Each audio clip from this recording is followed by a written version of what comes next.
Nakakulong sa Pasay si Tony Yang na kapatid ni dating Presidential Economic Advisor Michael Yang matapos maaresto sa NAIA Terminal 3 kagabi.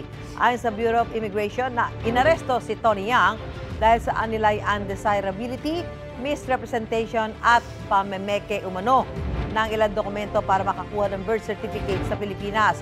Para sa detalye, may unang balita live si Jomer Apresto. Jomer? Susan, good morning. Nandito ako sa labas nagsisilbing detention facility ng Presidential Anti-Organized Crime Commission o PAOK sa Pasay City.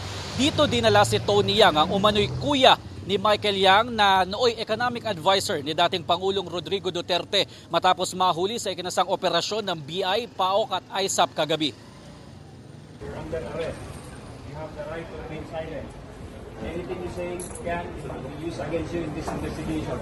Pagkalapag sa NAIA Terminal 3 mula sa Cagayan de Oro, agad inaresto ng mga tauhan ng Presidential Anti-Organized Crime Commission o PAOK si Yang Yancin o Tony Yang.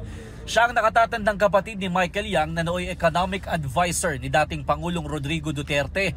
Ayon sa Bureau of Immigration, inaresto si Tony Yang alinsunod sa mission order ng Bureau of Immigration dahil sa undesirability at misrepresentation. Meron na siyang violation, yung tinatawag nating violation ng immigration laws. Ito yung misrepresentation na nagpapanggap siya ng isang Pilipino. So lumalabas na isa siyang undesirable alien. Yung estilo na ginawa niya is the same style na ginawa ni dating Mayor Alice Go, na ginawa ni Cassandra Ong. At yung ibang mga Chinese na nahuli natin na nagpa-late registration and then nagpalit sila ng pangalan. Antonio Maestrado Lim ang ginagamit na pangalan ni Yang sa Pilipinas base sa nakuhang kopya ng kanyang birth certificate na inirehistro noong 2004. Ayon sa PAOK, pineke ni Yang ang kanyang mga dokumento para makakuha ng birth certificate. Gayun din ang iba pang ID at para makapagdala ng baril. Ito rin naman ang ginamit niya para maiparehistro sa Securities and Exchange Commission ang Philippine Sanja Steel Corporation na posibleng may koneksyon din daw sa iba pang mga illegal na operasyon ng Pogo. Lumalabas kasi talaga parang isang grupo lang sila yung sa Banban, sa Porac, and then yung sa Cebu, and now itong sa Cagayan de Oro. Nakita namin yung incorporator dun sa isang Pogo Hub. Nakakabit naman sa ibang Pogo Hub.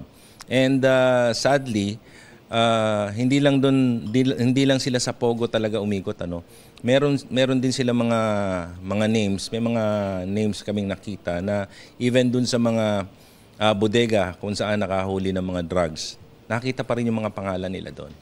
Sa mga larawan na ibinigay ng PAOK, makikita ang ekta-ektaryang lupain ng PVDEC sa Tagaloan, Misamis Oriental na inuupahan umano ni Yang. Doon nakatayo ang Philippine Sanja Steel Corporation na may sarili pang port. Malapit lang din daw ito sa illegal na Pogo Hub na ininspeksyon ng otoridad sa Cagayan de Oro kamakailan.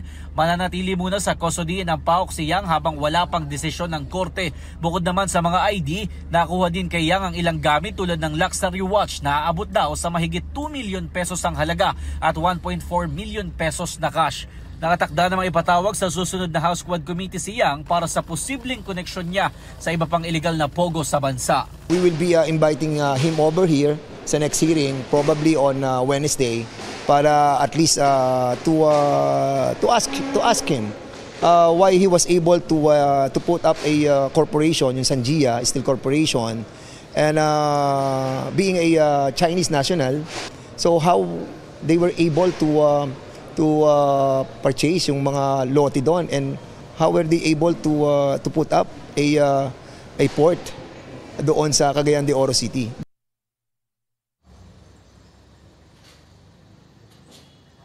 Susan, sa ngayon ay sinusubukan pa natin hingan ng pahayag ang kampo ni Tony Yang. At live mula dito sa Pasay City, ako po si Jomer Apresto para sa GMA Integrated News.